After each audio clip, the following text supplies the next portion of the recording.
এখন আমি এটা টেস্ট করব। এটা খেতে খুবই দারুণ। আমি রান্না করব বিফ ফ্রাইড রাইস।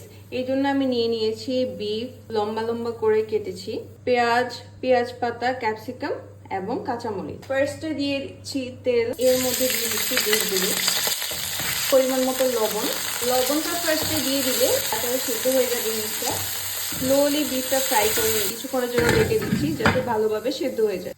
বিফটা থেকে পানি উঠে এসেছে। 1 চামচ রসুন, 1 চামচ আদা বাটা।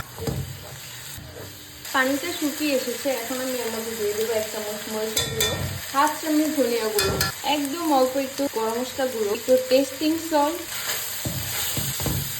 দিব, 2টা ম্যাগি মশলা। মধ্যে দিয়ে দিব পেঁয়াজ কুচি। বিফটা একদম প্রপার ভাবে কুক হয়ে গিয়েছে। এখন আমি দিয়ে দিব টমেটো সস, দিব সয়া সস, দিব green chilli sauce, fish sauce, 1 চামচ চিনি, ক্যাপসিকাম এন্ড পেঁয়াজ পাতা, দিব কাঁচামরিচ।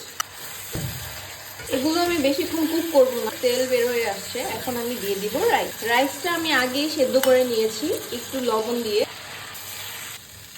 দিয়ে দিব একটু ফিশ সস জাস্ট ফ্লেভারের জন্য।